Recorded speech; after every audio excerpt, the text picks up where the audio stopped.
Hi, everybody. I'm Jordan Ostroff with Legalese Marketing, and this is Exhibit A Attorneys, where we interview attorneys and other experts across the country to talk about what it truly takes to be the Exhibit A of a successful lawyer.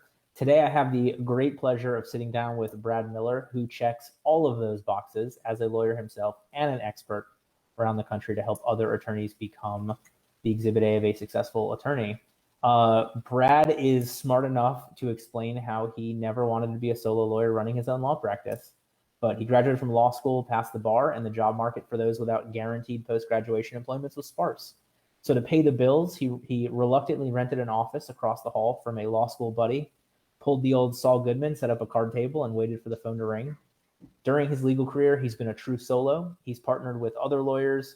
He was part of one of the first virtual law firms in the entire country and was, of course, of counsel to a small business law firm.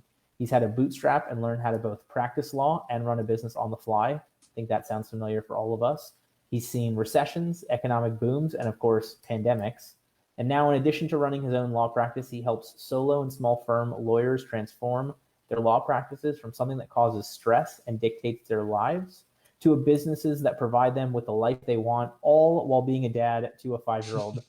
If that sounds like what I do, it's because it's very similar. Obviously, we do different things, but with the same results, which is why we have Brad on, because I love what he's doing. He helps lawyers doing one-on-one coaching, focusing in personal transformation, law practice design, getting clients, and running a law business. Thank you so much for being here. Thanks for having me. I am super excited. I always like talking to somebody else that is willing to put the prioritization of their own children in their bio because it should be a lot more common, but it's not. So I'm glad that we're here together. Our last episode, we had Jacqueline Foster on. Jacqueline talked to us about legal staffing strategies and innovative approach for profitability and growth. Jacqueline's company offers 1099 as well as sort of business consulting when it comes to the staffing part of it and helping you figure out when to start adding people. Great episode to watch for anybody who struggles with that. Wink, wink, nudge, nudge, probably all of us as law firm owners. But enough about that. Today we're going to dive in. We're talking to Brad about how you become the modern lawyer, how to be adaptable, client-focused, and forward-thinking. Welcome, welcome. Thank you. I'm glad to be here. So adaptable. I guess let's just take these one at a time. So adaptable.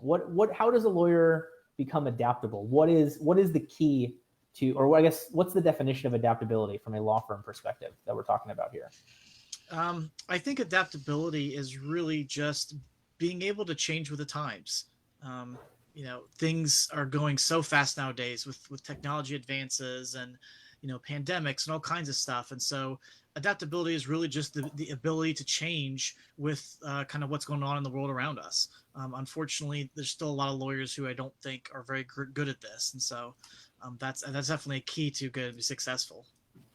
Yeah, I watched the Friends, I guess, reunion, Mm. and they had the famous pivot, pivot, pivot, and I just kept thinking about everybody over the last 16 months, like pivoting your firm, especially anybody doing foreclosure work while that's been on hold, or criminal defense while wasn't court for so long and whatnot. So from that standpoint of adaptability, like what are the firms that are adaptable? Like what is the backbone behind that? Like what do they put in place to allow them to be adaptable? Um, I think some of it goes a lot of it goes back to a really strong sense of leadership. I think the firms who are able to change, who are adaptable, have people leading them that are willing to change. So, like I said, so many lawyers right now are still very hesitant. The law is a conservative industry, and so there's a lot of lawyers who don't want to change. They like the way things are, the status quo. It's worked for us before in the past. Why change now? Unfortunately, though, because things are changing around us, and so you have to have someone who's leading the charge, willing to say, you know what, yeah, maybe things have been pretty good, but things are changing. And if we keep on the same way we are now without doing anything differently, we're going to get left in the dust. So we need to be proactive and kind of take these steps now. And again, I think a lot of it comes from kind of leadership, the people who have the say in making these changes happen in the firm. Yeah, I mean, I hear similar things, and I always think like that's what Blockbuster thought, and like, oh, Netflix, this little annoying fly, and the next thing you know, there's like I think one Blockbuster video still around. What is so the change? And when you talk about change, I mean, we're not necessarily saying changing to a different leader. We're talking about a lot of times that leader changing. Right. What are the common tweaks you see law firm owners making, or at least what's like that first step towards putting themselves in the position to be ready to change, pivot, adapt, overcome, etc.? It's a willingness to do it. I mean, they have to be willing to take that step. That there's a lot of fear in change, and it keeps a lot of us from doing those things that we need to do. But you need to have someone who's willing to take, to be afraid, to be a little uncomfortable, because you are stepping out of your comfort zone. These firms and these leaders who are doing this, but take that step to be, and you realize that again, we can't keep where we are now. We have to make some changes to to be able to face what's going forward here. Yeah, I'm a big extreme ownership kind of guy, and so I think all of our problems as law firm owners fall back on ourselves. But at the same time, it's a lot easier for us to change ourselves than it is for us to change other people. And so you sort of have the, I guess, double-edged sword of being the problem, but also having an easier time with the solution.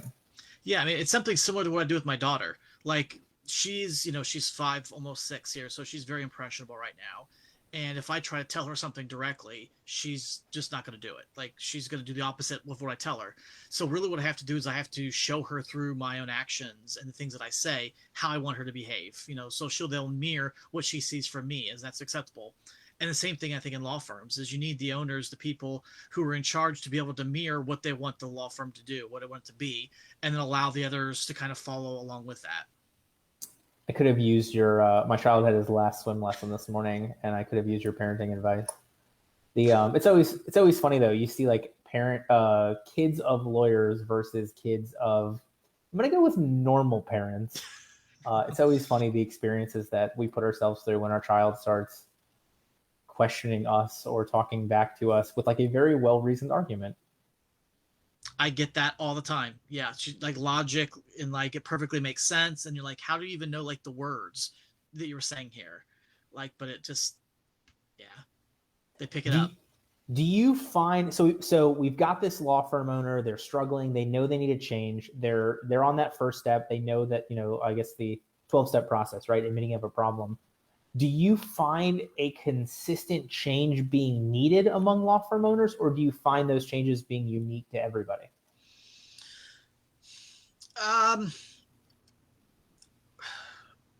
I think there is some uniqueness. I mean, just because firms have um, their own characteristics, their own identities, and everyone's coming from a little bit different place. So there's slightly differences in where things are. Um, there's definitely some similarities. I think there's, working remote is one of the big things come up recently. So how do you handle that? How do you treat those situations? Now we're starting to come back. Is remote still a thing? Are we going to let people work from home? Like, what does that all look like? So there are definitely some things that are common throughout, as well, like that. But again, it really is dependent, just because firms, they have those differences. And so being able to kind of hit those. So when you're working with these firm owners to help them become adaptable, how much of it is them saying, hey, Brad, this is my problem? And how much of it is you working with them to sort of uncover where they need to change, where they need to make those tweaks? Most people, most firms don't know what the problem is. And Okay. that's one of the really big things that I, as a coach, can help do, is to come up and say, it looks like here where you're running into some problems. Here are the blocks. Here are the walls that you're hitting. And now let's see what we do to get around them. Most of us are blind to our own issues. And so that's why it's nice to have me come in as a kind of an outside third party to be able to see these things and kind of bring them to your attention. Because again, most of them don't have that, don't realize what that is going into it themselves. Yeah, I feel the same way from I mean, I guess not from a personal injury attorney standpoint, but from a marketing standpoint, there are always times where like, just need to bring in an expert. I know they're going to give me the same advice I'd give myself, but I just can't see it. So Yeah, I mean, it's what we same thing we tell our clients. You know, this is why they hire us, because we can see the problems, how to solve them, and they can't a lot of times. So, And then, so you're kind of helping them uncover what these issues are. At what point are they allowed to sort of switch from reactive into proactive? You know, like obviously you've got this firm that's struggling. There's some changes that have to make to keep the lights on, keep the doors open. But then at some point they're able to sort of take ownership or agency of the situation and start working towards the changes they want to see happen. Obviously, like, you know, you and I being able to prioritize time with our kids. Where do you see a law firm owner being able to get to that point, or at least start making steps towards that? I mean, ideally right away. I mean, it's not a step one, step two, step three. Is more of just little things need to be worked on. And one of the first things I think really to work on is that trying to be proactive, is doing some planning. You know, one of the first exercises I usually run a lawyer through is kind of a vision what they want their life to be like, first of all, and then how do we create kind of that practice that's going to give them that life. And that has to start at the beginning, because that really underlines and underscores everything else going forward. You know, it goes from that being reactive and kind of, you know, putting out fires every single day to, all right, let's be intentional about what we're doing. And intentional is really one of the words I kind of focus on, is, you know, taking the intention of what you want to happen. And then we start taking steps and planning towards that. I always love having guests on where I'm like, we do that too. I mean, and I just like, it's great to see these commonalities. You know, I always talk to firm owners, how much do you want to make? How much do you want to work? And what do you actually want to be doing during that work? And then obviously we're not sitting down with them one-on-one to execute those plans. But when we put the marketing in place, you know, if they don't want to be the face of the firm, we're not going to put a podcast around them. But if they do, then, you know, that's an option. And so I love that concept on that one-to-one, you know, business coaching level, really trying to hammer out what do you want out of your firm? Because I think that's, you know, what's the point of having a business if it's not going to fund the life that you want to have? Exactly. So anything else you want to make sure we cover as we talk about that adaptable component before we switch over to client focused? I mean, everything really I think they're kind of together. And again, it's all the mindset, is just being willing to a change and to be willing to get out of that comfort zone. Yeah. And the beauty of it is, although your mindset changes, the concept of mindset doesn't really change. You know, like the tactics will always change, but you having that growth mindset, the abundance mindset, the, you know, whatever it is that you need to lead the firm in the right manner that you want, like that's going to be pretty consistent. You're just going to execute it in different manners over time. Right. All right. So client focused. And I always love this one because I want to say 85% of our clients, when we talk to them about their individual unique selling proposition or whatever, always goes back to we are client focused or we are client centric. And I'm waiting for that one lawyer who's like, I don't really care about my clients. I haven't come, thankfully, at least as a client, haven't come across having any of them. But so what does that really mean though? What does being client focused actually mean? So this is one of those terms that so many, like I said, so many firms think that they're doing, but they, you know, they're creating everything around their clients. Client centric is that we are working to make the the experience of working with our firm better for the client. That every time that we're making a change in place with our firm, we're always thinking, how's this going to benefit our client, or what can we do to make this a better experience for the client? Most lawyers, I think, have the wrong idea in their heads that when we say client centric, that means that it has to be client first, and that's not the case, because that's when you end up doing the long hours. That's when you know, are answering your phone at 2 a.m. or on the weekends and doing work and things, and that's where you start getting into the burnout and things like that, because you're so focused on the client that you're not taking care of yourself, your business, the other things that are priorities in your life, like your kids. I love it. And it's tough because I think you nailed this point so well, because I think a lot of attorneys hear that and think, well, how do I balance those two things? But really what you're saying is those are the same thing, because if you're burned out and fried, you're not going to be a good advocate for your clients. Exactly. Yeah, I've never heard of a client of an attorney who's like, just this is, you know, I'm burned out, I'm just having a rough time, but being able to give, you know, A+ service to their clients. It doesn't happen.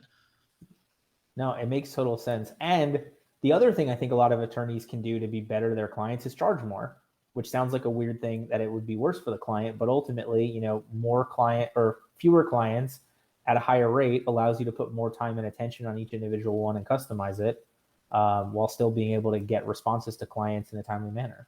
Yep, definitely. So what are some of the other ways? I guess we probably have to start with, how do you transition your firm towards being client focused instead of just putting the client first, sometimes to the client's detriment unknowingly?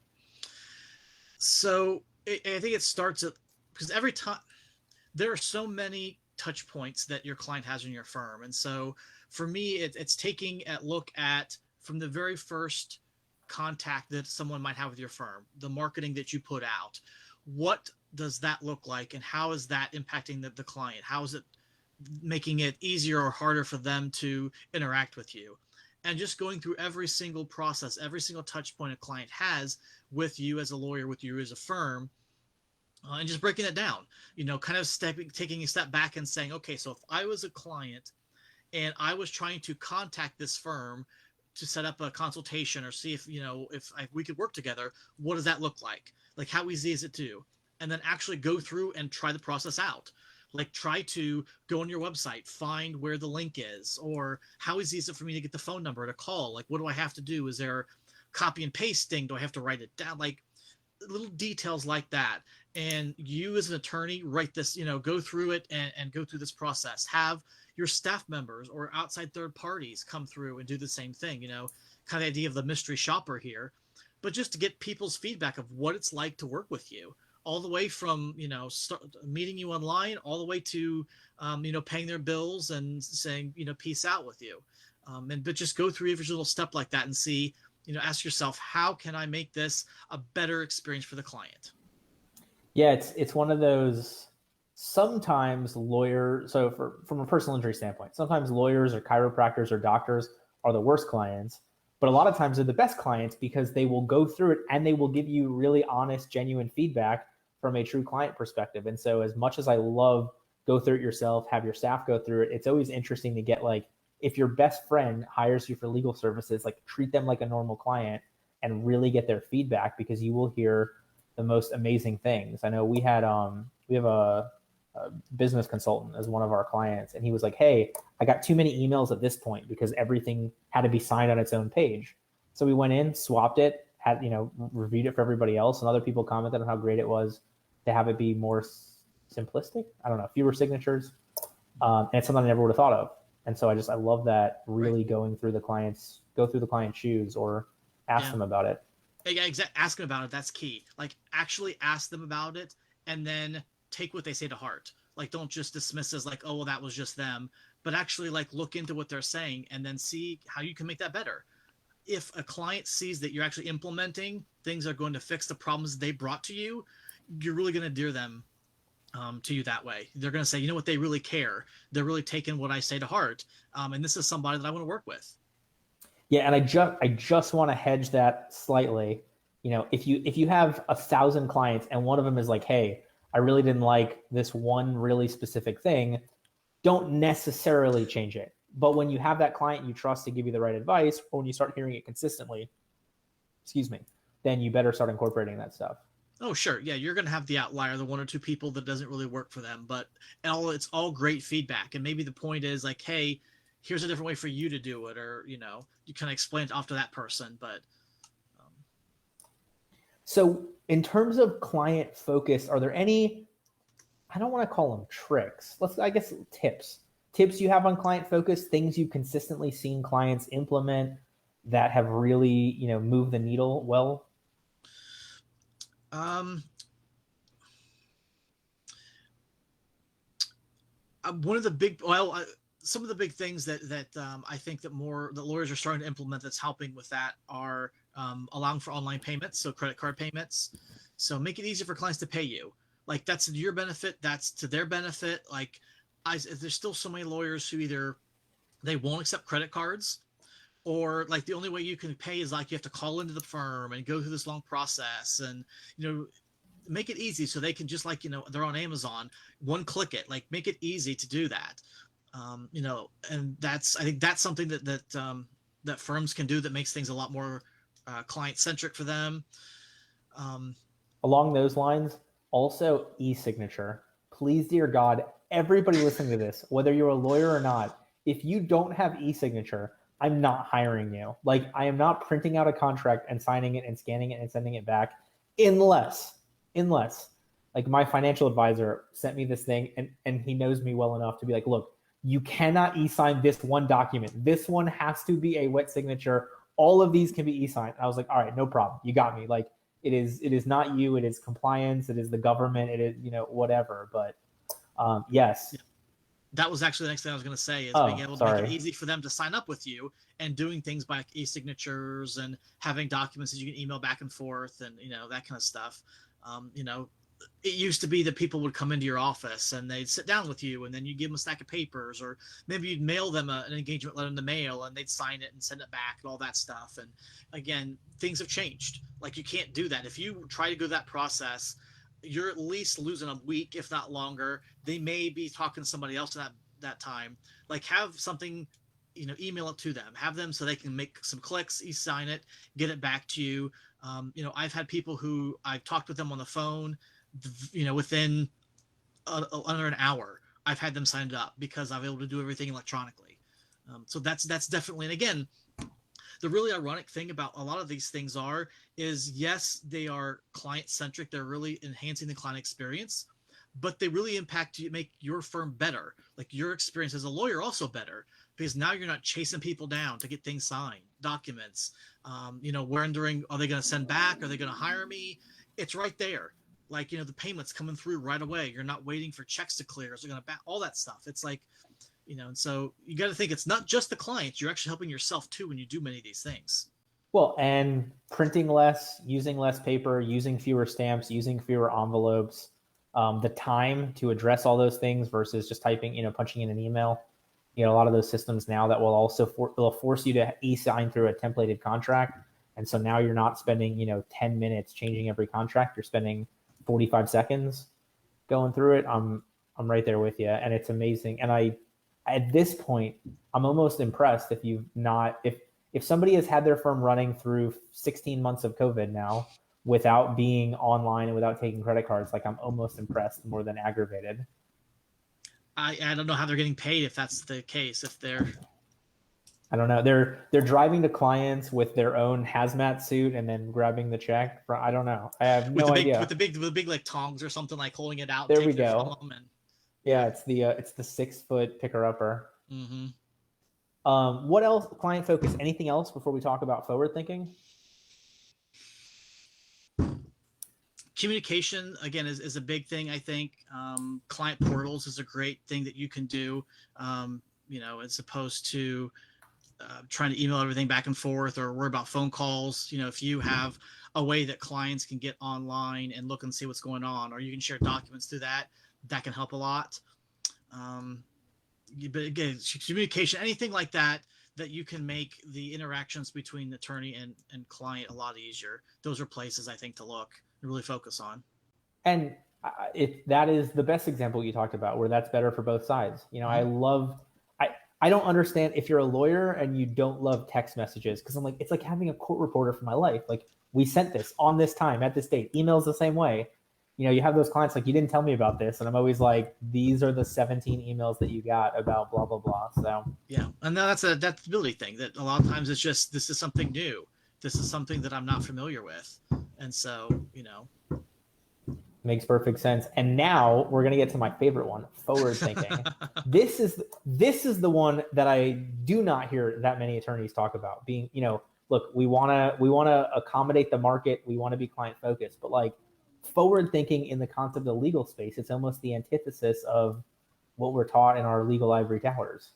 Yeah, and this is like, so I came up with this whole thing, I don't know, 6 years ago, I think it was, with the 3 points. And I actually kind of like how it turned out, because now everyone uses innovation, and that's kind of gotten a bad rap.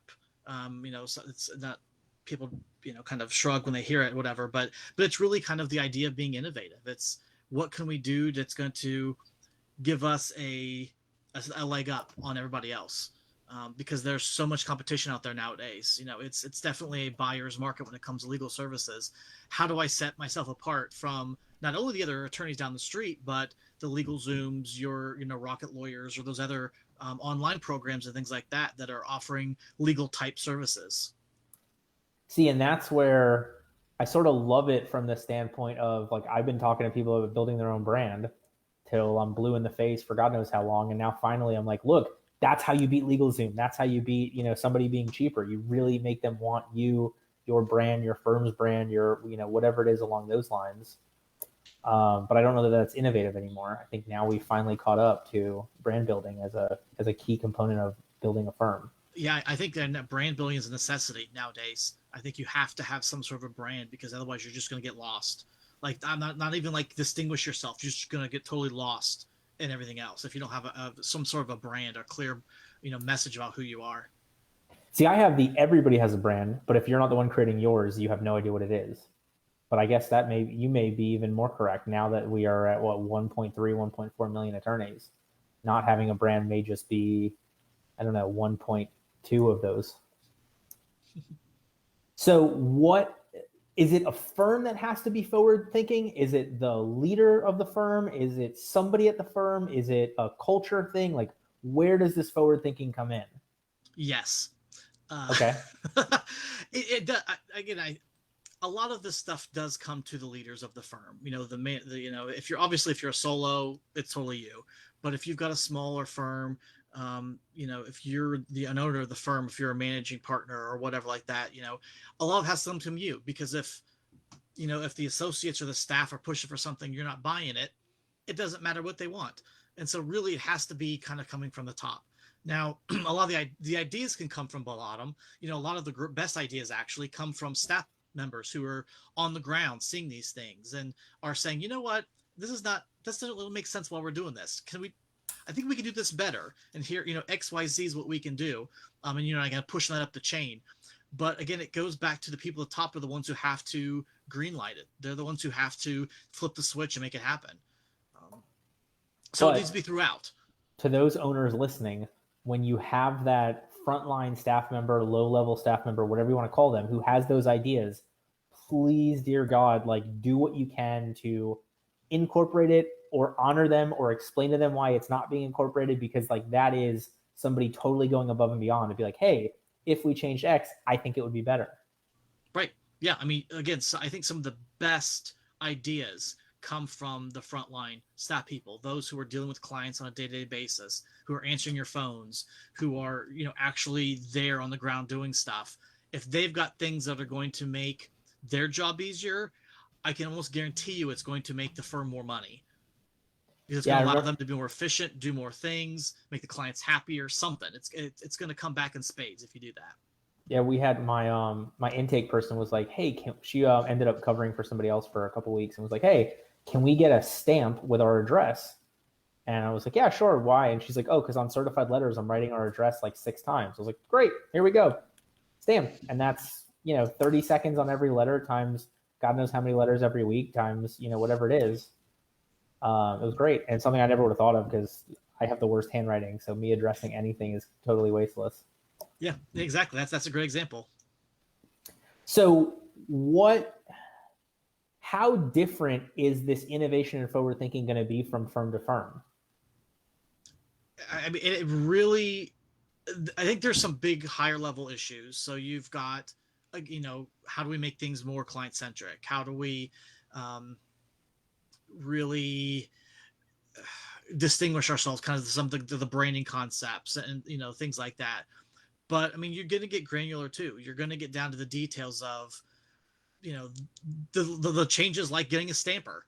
I mean, that's a great example of something it's a very small little detail, but you start with something small, and then the next thing you know, the staff members come back with another idea, and then there's got another idea, and it just kind of it establishes an atmosphere of willingness to listen to those ideas and to be able to make changes that are going to impact everybody and make things better for the clients, for the staff, whatnot. And so it's big, it's little, it's across the gamut, really, when it comes to these changes.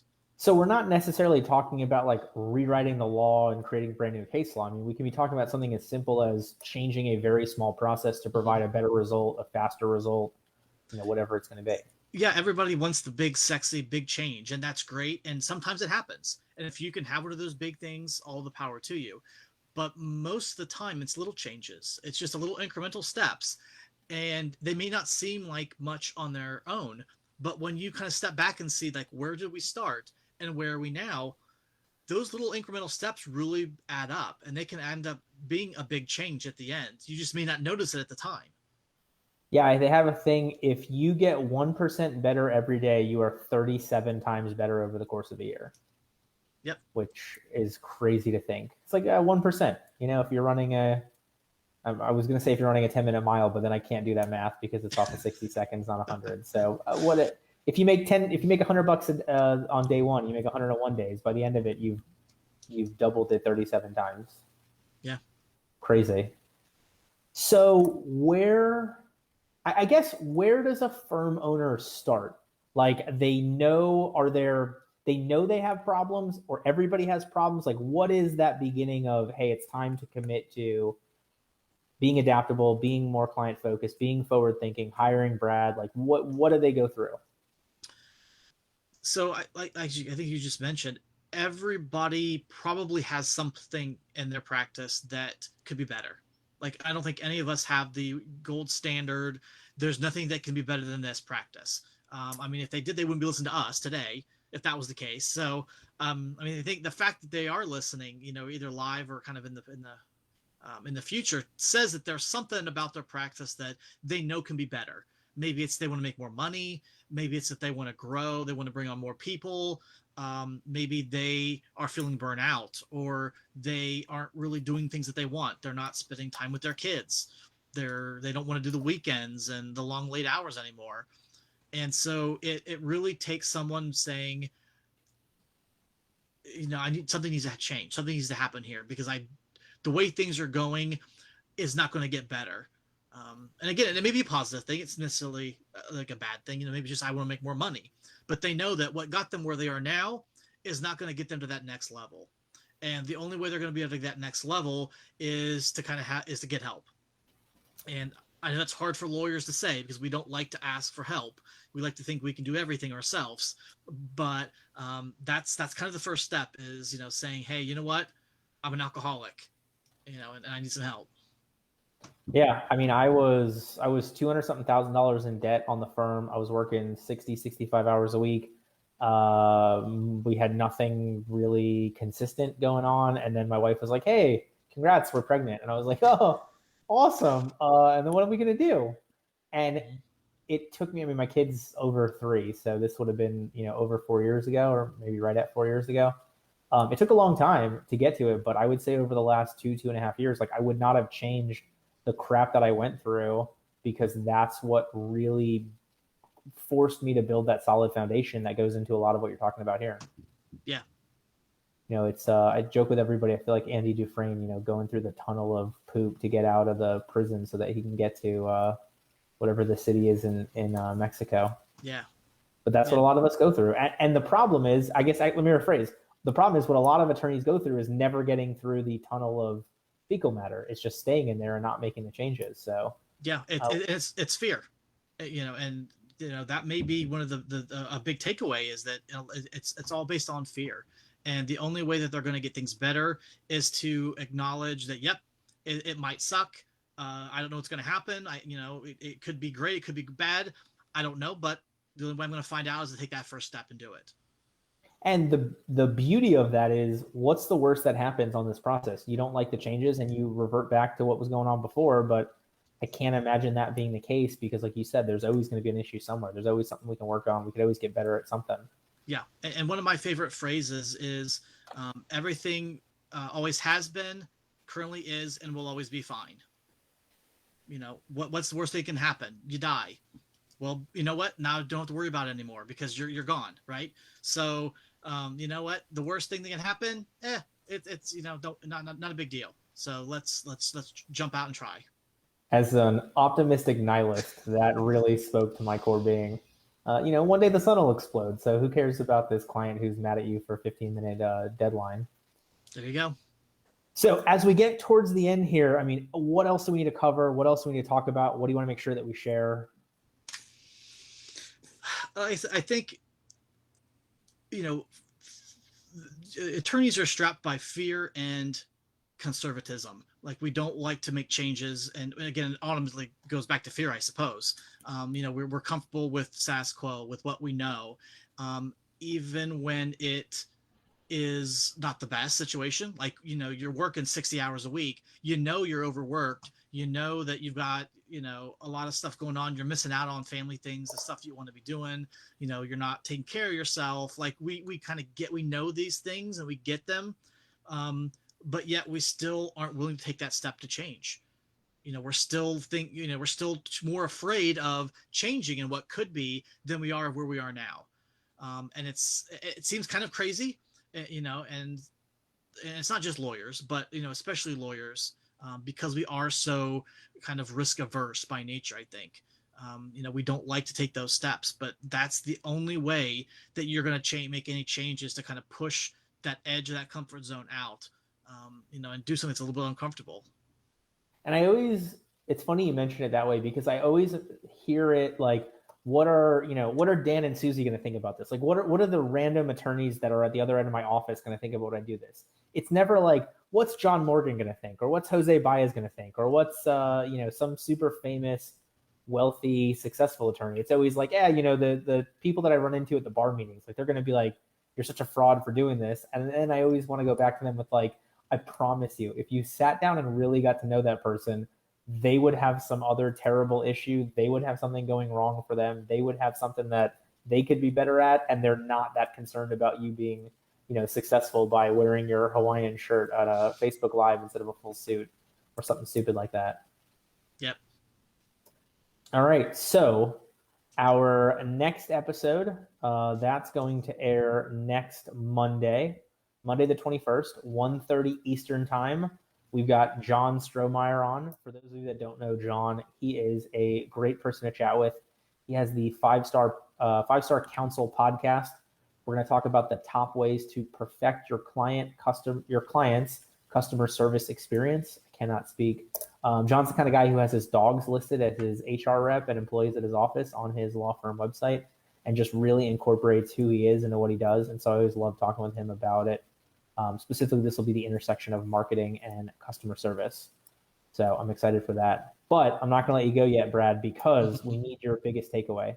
So if somebody's been listening for the last, 40 minutes, and they remember nothing that you talked about except what you're about to share here, what is your biggest piece of advice, that diamond nugget of wisdom, for how somebody else can become the exhibit A of a successful attorney as well? The key is planning ahead, is to look at what you want your life to look like, and then going back and saying, what do I need to do with my law firm to get there? Most lawyers work backwards. We kind of design or live our lives around what our law practice gives us. If we have to be in the office till 8:00 every night, we work our lives around it. If that means we miss our kids' events and things, that's what it takes. But the key to being happy with what you do, happy as a lawyer, happy with your practice, is to take it the other way around and start with where you want the end to be. What do you want your life to be like? And then start breaking that down to, what does my practice have to be to give me that? And when you do it that way, when you start living or start planning from the goal versus where you are now and kind of adapting, that's the way you truly make strides and truly reach those goals that you have for your life. As someone who flipped that switch, trust me, I know what you are going through on the first end of it, but it's like getting in your car without knowing where you're going and then wondering if you're closer to where you don't know that you're trying to get to. And you will never have an idea if what you're doing is right or not if you don't know where you want to end up. Yeah. I've used that same analogy. Like, the road, you need a map to know where you need to know where you're going, and then a map. And if you don't have any idea where you're headed to, you're never going to get there. Love it. Thank you so much for joining us today. Thank you for having me. I appreciate it. We've got your, let's see, we've got your LinkedIn, the New Modern Lawyers LinkedIn, the New Modern Lawyer on Facebook, and your website, and then your podcast. So can you talk a little bit about your podcast and what people can expect? So my podcast is appropriately named the New Modern Lawyer Podcast. And in the podcast now, I think we've got about 6 episodes at this point, but just kind of break some of these things down that lawyers, solo small firm lawyers are kind of going through. The most recent one that we just came out with early this week was talking about expenses and how lawyers, and especially younger new lawyers, but really any solo small firm lawyers, not all things that we pay for, not all costs in a firm are equal. Some of them are investments into the growth of our practices. Others are just expenses, kind of money going out the door. And so kind of just talking about the difference between the two and some areas, including marketing, where you can look and really look at things as an investment to help grow your practice. So. Wonderful. Well, thank you so much for joining us today. I appreciate it. Thank you for having me. Thank you for listening to this episode of Exhibit A Attorneys. If you're interested in becoming the Exhibit A of a successful attorney, please check us out at legalesemarketing.com, EASE.